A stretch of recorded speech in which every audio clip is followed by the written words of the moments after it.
Ma'am Amelia, kailan pa po nawawala ang inyo pong mag-ama? Noong October 28 po, nung alas 4 ng madaling araw, 4 a.m.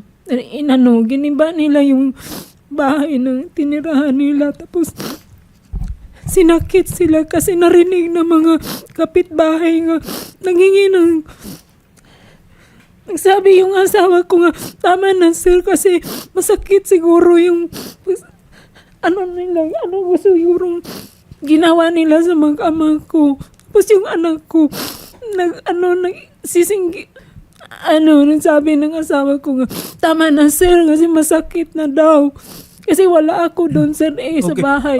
Ma'am Amelia, no? So ang sinasabi po ninyo, may mga tao, no, na di umano mga pulis ang sumugod doon sa tinitirahan ng mag-ama po ninyo. Alas 4 ng umaga noong October 28. Okay. Tapos may sinabi ka, giniba? Yung ano pong sinabi? Yung doorknob. Okay, so sa pilitan silang pumasok. Oo, Bakit dito daw po sila pumasok? Meron ba Kinuha nila. Meron bang gulo nung araw na yon? Meron silang pinaghahanap na ng gugulo? Meron bang warrant? May search warrant? Wala po sir. And hindi rin naka-uniform. At hindi rin po ilan po sila? Marami daw sir, pero hindi naman sila nagka-uniform. Yung sinuot lang nila sa nakakita sa kanila, yung maitim na jersey, yung suot nila. Pero nagpakilala sila na mga pulis sila. Okay. So sila mismo, sa kanila nanggaling na sila po ay mga pulis.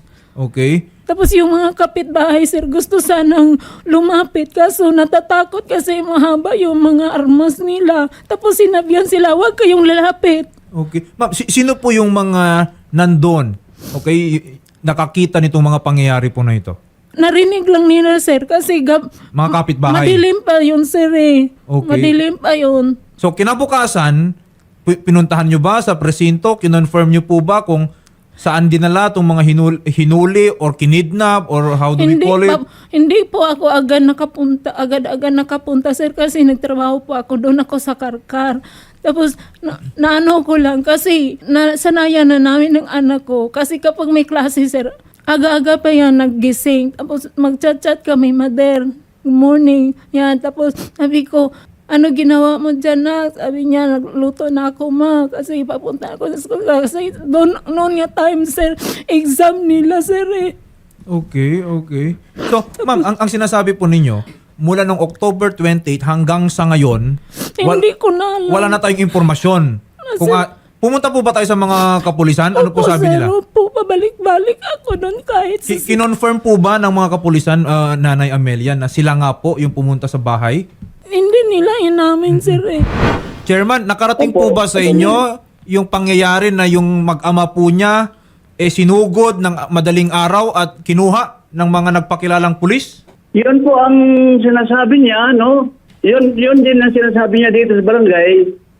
In fact, sinamahan din namin siya sa, doon sa CCPO, sa Cebu City Police Office. Opo. Hinanap nga namin doon yung tao, yung asawa niya at saka anak, hindi naman namin makita eh. Ibig sabihin, baka hindi talaga totoong pulis yung mga kumuha sa mga to? Actually, pinag-usapan na nga namin ng pulis yun. Sabi ng pulis, baka kalaban daw, pero wala. Sa pagkakalam ko, wala namang mga kalaban yung tao na yun dito. Kasi yun sir, mamabait yun sir. Yung asawa at anak ko sir, walang bisyo yun. Walang bisyo. Kahit inom, kahit sugal, wala sir. Kap, wala po bang any background or any blotter po? Ito pong mag-ama na si Sunny Dumarig and si Sunny Dumarig Jr. sa inyong tanggapan, blatter, nagmaoy o na-involve sa illegal na aktibidad? Wala po. Ngayon ko lang naalaman yung mga pangalan niya. Kasi pagka mga magulo yan, parang siyempre makilala namin kung mayroong mga naggagawa dito ng hindi maganda, makikilala namin. Pero yung tao yun, walang record. Meron po bang kapitbahay na nag-identify na pulis po talaga yung kumuha sa mag-ama? Hindi ko po masasabi yun, no? Hindi ko masasabi. Siguro, pwede siguro mag-imbestiga. doon sa narinig natin na taong nakakarinig sa pangyayari noong sinasabi ni Amelia na madaling araw. Colonel, magandang hapon po sa inyo. Nakarating na po ba sa inyo ito, Colonel? Yes, sir. Yung incident kasi, sir, October pa yan, sir. Hindi pa po ako ang city director. Okay. Sir. Opo. So, nagbe-base lang po tayo sa available record, sir. Oh, yes, sige po, no. Based on the records po that are available to you, Colonel, nakikita po ba natin na hawak po ng ating kapulisan at any point in time since October 28 yung mag-ama po na si Sunny Dumarig Sr. at Jr.? Negative po, sir. Wala po kaming person sa under custody na may pangalan na po na ganoon po si Sunny Gatchalan Dumarig Jr. at Sunny Gatchalan Dumarig Sr. Wala po kaming person under police custody sa pangalan na yan po. Ang nasa record lang po namin ay both of them were charged with murder and prostrated murder for the death of Police Captain Joel H. Di Parine and prostrated murder for the surviving victim, Police Executive Master Sergeant Pero. Ito lang po at na-file na po sila ng kaso last October 30, 2025. At ang nakalagay po dito sa record ay at large, meaning hindi pa po sila nahuli, at large po. Nanay Amelia, alam po ba ninyo na yung mag-ama po ninyo ay inaakusahan sa pagpatay ng Hindi isang po, pulis? Sir. Kasi posible naman yun, sir. Kasi yung mga ama ko, sir, wala namang ginawa na ganyan.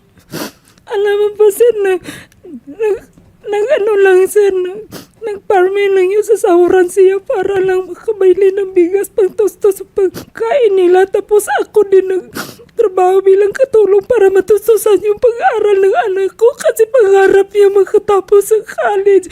Kasi para maihawan kami sa hirap.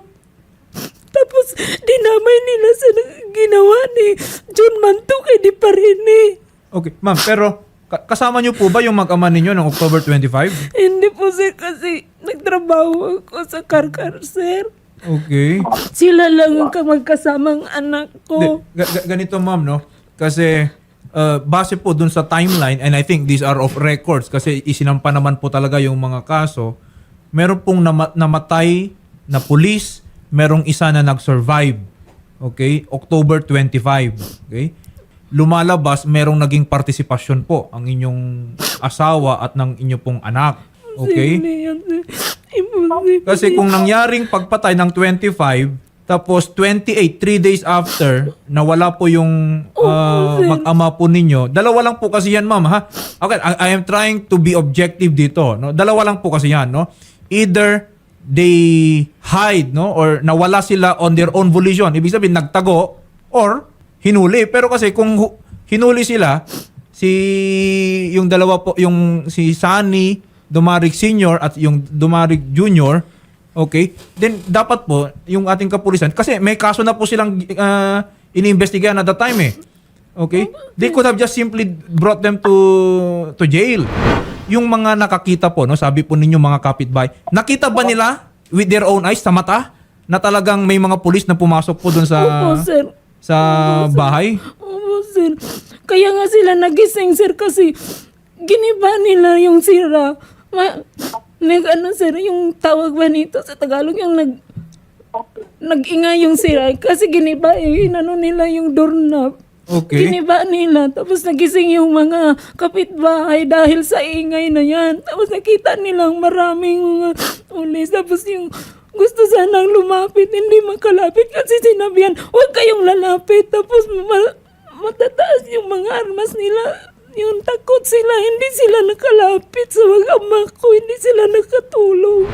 Colonel Ilanan, ano pong status ngayon nung kaso nitong dalawang Dumarig? At pinapacheck ko pa sa record doon sa office, sir. Tinawagan ko pa doon kung ano yung status, kung may warrant na ba. But dito sa hawak ko na papel, sir, hindi naman po siya lang ang pinailan ng kaso, sir. May ibang pinailan ng kaso dito.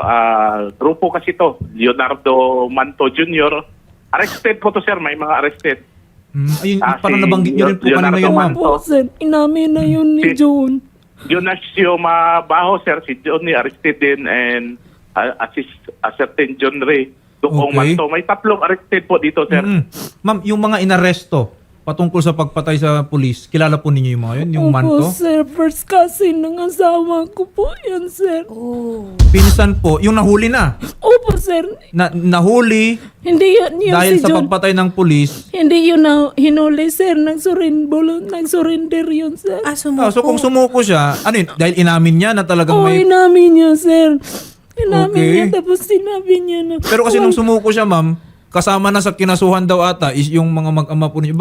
Baka itong pinsan ang nagdamay sa mag-ama po ninyo. May video siya doon. Inamin niya nga, walang kinalaman yung mag-ama ko. Pati po yung mga pulis natin, interesado rin po sila na mahanap at this point yung mag-ama po ninyo. Not only because kabaro nila yung namatay dito, pero the fact kasi na may warrant of arrest laban po sa anak nyo, trabaho na rin po nila na hanapin yung mag-ama po ninyo sa ngayon. No? I think they are doing the search po dun sa mister at sa anak po ninyo. Pero Colonel, para lang din matulungan natin ito si Ma'am Amelia, I understand you were not yet the city director at that time na nangyari po ito. Opo, sir. Pero can we take a look into this? Siguro pwede nating papuntahin dyan yung mga kapitbahay ni Ma'am Amelia just to see kung ano po yung statements na or ano yung mga nakita, narinig at impormasyon pa na available sa kanila. Yes, sir. Ito naman ang trabaho natin, sir. We're willing to assist lahat na po ng nagkakaroon ng problema, sir. At willing na willing po ang Cebu City Police Office to assist po doon sa naghahanap doon. So, nawawala nilang kamag-anak. Asa man mo karon ibutang.